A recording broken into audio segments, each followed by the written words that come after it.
Hello বন্ধুরা, কেমন আছেন সবাই? অনেক দিন পর চলে আসলাম নতুন ভিডিও নিয়ে। অনেক দিন আগের কথা, আমরা বেড়াতে গিয়েছিলাম কুমিল্লার সবথেকে আকর্ষণীয় পদ্ম মন্দিরে। এটি বুড়িচং ব্রাহ্মণপাড়ার মধ্যবর্তী স্থানে অবস্থিত আড়াইওড়াতে। এটির নাম হচ্ছে সার্বজনীন কালীবাড়ি মহাশ্মশান আড়াইওড়া, কিন্তু বর্তমানে এটি পদ্ম মন্দির নামে বেশ পরিচিত। কুমিল্লায় আমার মাসির বাড়ি হওয়ার সুবাদে মাসির পরিবারের সবাই এবং আমি শ্রীমতী আমরা ঘুরতে গিয়েছিলাম সেই মন্দিরটিতে। আমাদের এই দলের নেতৃত্বে ছিলেন মিঠুদা। এই মন্দিরের নান্দনিক শিল্পশৈলী যে কারো দৃষ্টি আকর্ষণ করবে, এবং এই মন্দিরটি কিন্তু বর্তমানে কুমিল্লার অন্যতম পপুলার ডেস্টিনেশনে পরিণত হয়েছে। আপনারা যদি কেউ এই মন্দিরে ভিজিট করতে চান, অবশ্যই কুমিল্লা থেকে যে কোনো প্রান্ত থেকে আপনাদের এই আড়াইওড়াতে আসতে হবে। আড়াইওড়া এসে যে কোনো রিক্সা বা অটোরিক্সা যোগে এসে পড়তে পারেন এই মন্দিরটিতে।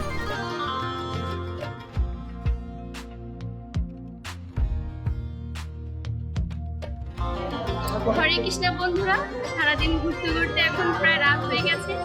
আমরা এখন আছি আড়াইওড়া মন্দিরে।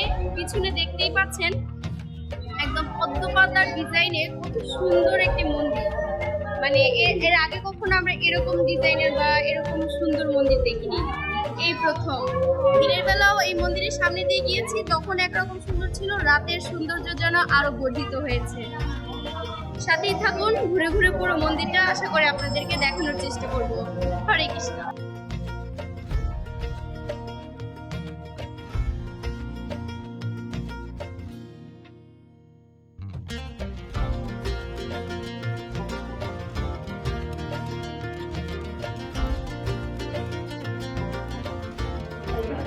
বন্ধুরা দেখতেই পাচ্ছেন, মন্দির থেকে বাইরের দিক থেকে যতটা সুন্দর, ভেতর দিক থেকে ঠিক ততটাই সুন্দর।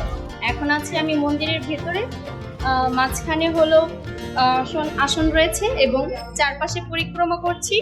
এটা হলো মন্দিরের ভেতরেই, কিন্তু বিগ্রহের বাইরের যে বারান্দা, সেই গোলাকার আকৃতির বারান্দাটা।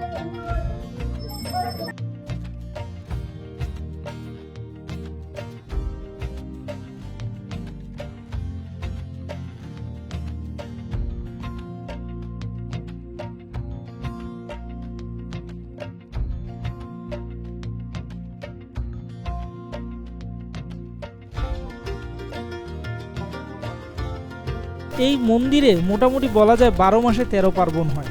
কারণ মন্দিরে যখন আমরা গিয়েছিলাম তখন চলছিল বাসন্তী পূজা।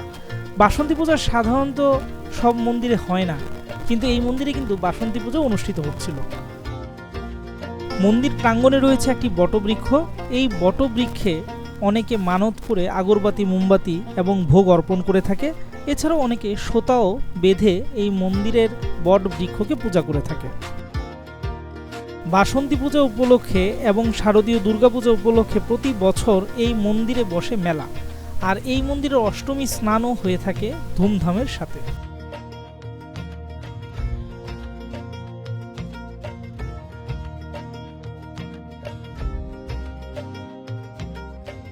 এই মন্দিরটি অনেক প্রাচীন হলেও এই মন্দিরটিকে আধুনিকায়নের রূপে যিনি রূপদান করেছেন, সে আধুনিকায়নের রূপকার হচ্ছেন ডক্টর প্রমোদ পাল মহাশয়।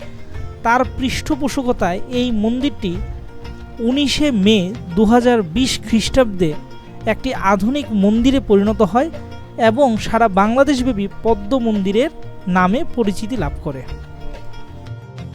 এছাড়াও বাংলাদেশের অন্যান্য প্রান্তে অবস্থিত মহাশ্মশান ঘাটের সাথে এখানকার শ্মশান ঘাটের বেশ পার্থক্য রয়েছে, কারণ এখানকার শ্মশানটি অনেক গোছানো এবং নান্দনিকভাবে সাজানো।